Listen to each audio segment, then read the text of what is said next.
des enfants maghrébins mutiques et j'ai aussi des enfants kabyles autistes. Vous savez ce que c'est que l'autisme? Mutique, il ne la parle pas, il se pourrait qu'il la parle avec une à l'intérieur et pas à l'extérieur, ou mutique momentanément, mais autiste, ça veut dire il n'a pas passé un pacte avec la langue, il ne fait pas partie de ces humains, il est ailleurs. Je pourrais vous parler longuement de ces choses-là, mais en tous les cas, c'est quelques éléments sur lesquels j'ai envie de rebondir. Au niveau déjà anthropologique, le pôle d'identification qui est surinvesti par les Kabyles, c'est la langue. Mais n'oublions pas qu'il n'y a pas que la langue, évidemment. Mais c'est parce que c'est sur ce point que nous sommes réprimés.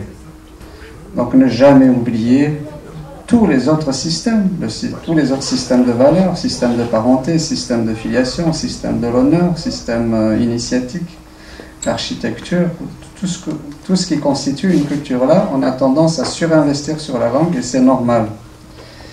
Alors que Ben il le sait, tout le monde le sait, quand vous dites Thaqbaylith, pourquoi on surinvestit la langue? Parce que Thaqbaylith c'est à la fois la femme, comme on le dit souvent, Thaqbaylith c'est la langue, et Thaqbaylith c'est le code kabyle, et ça on l'oublie souvent. يخدم Thaqbaylith, يتمسلي Thaqbaylith, mais يخدم Thaqbaylith. Donc, et ce système de l'honneur, il est intégré à la langue. C'est très difficile de le faire passer d'une langue à une autre. Je ne sais pas comment, c'est une question que je me pose, puisque linguistiquement, quand on dit Thaqbaylith, ça veut dire la langue. Donc le code kabyle est dans la langue kabyle. Et ces choses-là existent aussi chez d'autres ethnies, ou chez les Pashtuns par exemple. Le mot qui désigne l'ethnie, c'est le mot qui désigne le code, c'est le mot qui désigne la femme. Mais en tous les cas, chez les Kabyles, c'est très très fort. Alors maintenant, pour des situations migratoires, parce que Ben a donné un exemple et que j'ai envie d'en faire une petite analyse.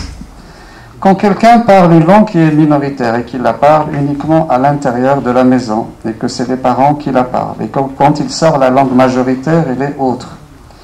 Cette langue psychiquement devient une langue incestuelle. C'est la langue des émois, c'est la langue sexuelle, c'est la langue intime des parents. Psychiquement, à un moment donné, ça crée un blocage. C'est vrai, cet enfant, il dit ça, c'est la langue de mes parents. C'est la langue intime de mes parents, c'est pas la langue de la communauté. Et son père a compris, implicitement, il dit. Et qu'est-ce que c'est qu'une langue de la communauté? C'est la langue de la loi. C'est la langue qui porte la loi, qui te sépare de tes parents et qui t'intègre dans une communauté. Donc là, instinctivement, ou je veux dire, le parent a compris, il dit, je vais lui montrer que c'est pas la langue de l'intimité, c'est la langue. Et donc, du coup, les itinéraires diffèrent. S'il y a un enfant qui va souvent et qui est immergé dans le monde là-bas de ses origines et qui va régulièrement, la langue va lui apparaître très vite comme une langue communautaire.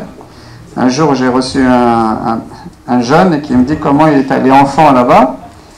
Il est revenu, c'est ce qu'il disait, il dit, je vais vous apprendre, j'ai vu le monde vrai.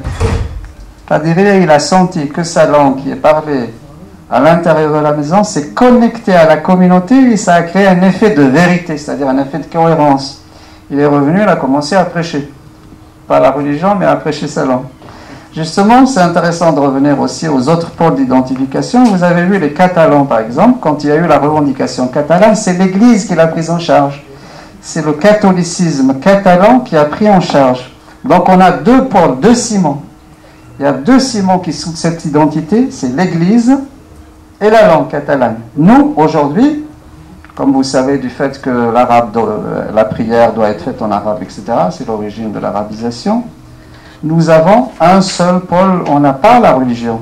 Ça aurait pu être créé à un moment donné, il y a eu dans l'histoire des Berbères, des initiateurs, des prophètes, comme on les appelait, qui n'ont pas réussi. Donc du coup, on n'a pas une religion spécifique à nous.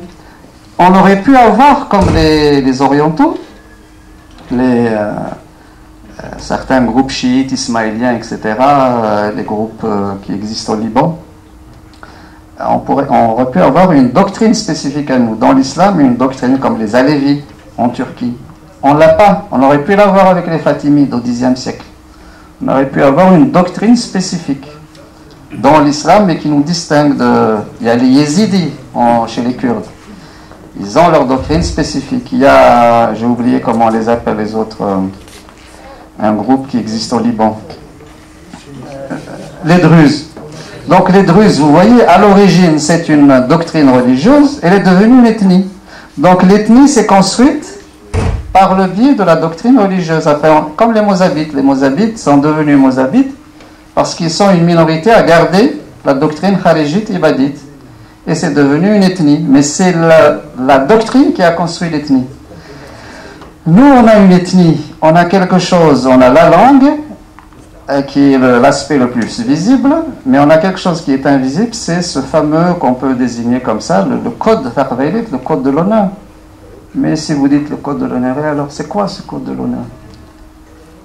Est-ce qu'on peut rentrer dans ces implicites de la langue? Est-ce qu'on peut transmettre? Parce que c'est ça auquel se heurtent les parents vis-à-vis des enfants. Ils disent, mon Dieu, il me regarde dans les yeux quand je lui parle. Tout ce qui trahit la fissure de ce code de l'honneur. Regarde comment il me répond, regarde comment...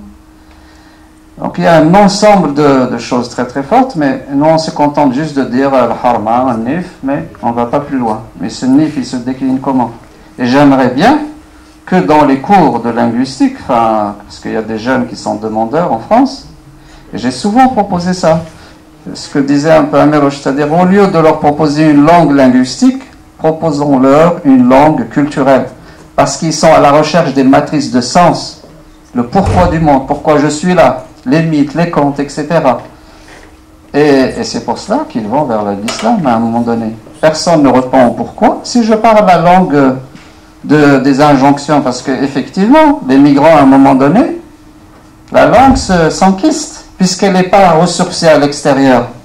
La langue, elle s'enquiste, elle se dégrade, et ça devient des injonctions, faire, etc. Et l'enfant, il ne se nourrit pas de cette langue. C'est une langue des injonctions, et plus souvent des injonctions, comme tu disais tout à l'heure, paradoxales. C'est-à-dire, reste kabyle, mais attention, réussis à l'école. Ben, si je réussis à l'école, je vais avaler une langue, et cette langue, elle contient des valeurs. Et ces valeurs, je vais avoir un problème immunitaire. Je vais vomir. À un moment donné, qu'est-ce qui va se passer? Il va y avoir une déflagration à l'intérieur, à l'insu de tous. Il y a une guerre de titans à l'intérieur des enfants de migrants.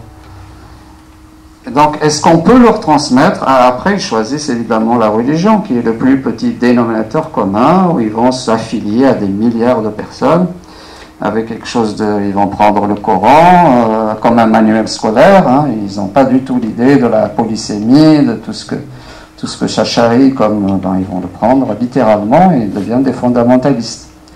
Et ça, on le retrouve chez des grands militants berbères, et la fille, en consultation, elle va chez les témoins de Jéhovah. Et l'enfant, il va vers l'islam, ou l'islamisme, pire encore, fondamentalisme. Donc moi, je le vois, ça, je dis comment? En une génération, le père grand militant, et il engendre la montagne qui engendre, voilà, qui accouche d'une souris. Donc il y a des mécanismes psychologiques très très forts, si on ne les analyse pas, au-delà de tout ce que vous avez dit, d'historique, que la langue est en grande partie orale, qu'elle n'est pas officialisée, etc., est-ce qu'on peut, en analysant finement tous ces mécanismes-là, pour produire la transmission? Je ne comprends pas non plus pourquoi des parents, pourquoi l'enfant va prendre une langue qui n'est pas la langue de l'amour, qui n'est pas la langue du partage, la langue d'un père alcoolique. Comment est-ce que je vais l'apprendre moi?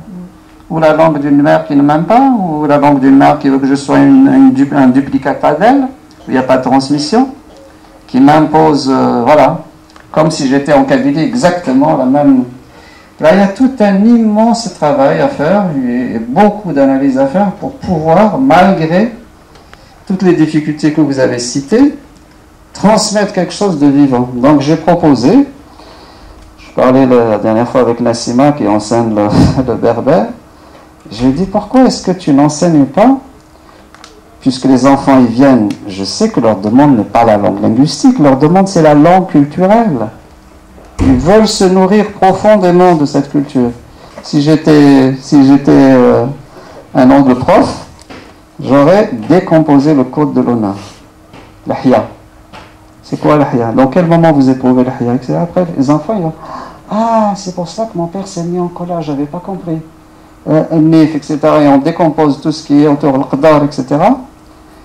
Et Tiwizi, enfin tous les vecteurs forts. Fais ça par exemple. Dites à un enfant, fais ça.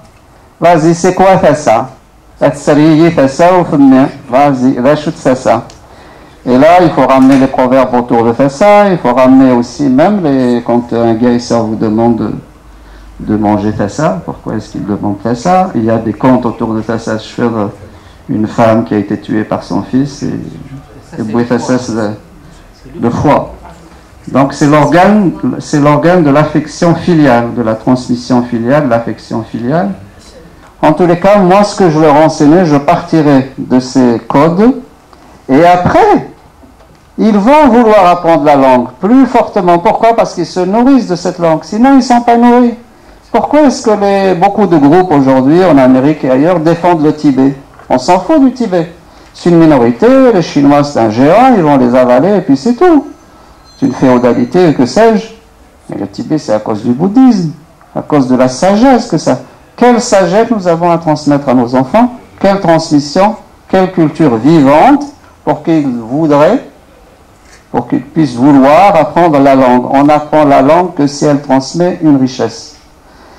Si elle ne transmet, si elle devient un squelette, si les parents ne la transmettent pas avec le cœur et ne la transmettent pas avec ça, elle va pas être transmise. Je vais chercher la langue de l'amour. Je vais chercher quelqu'un qui m'aime et je vais parler sa langue.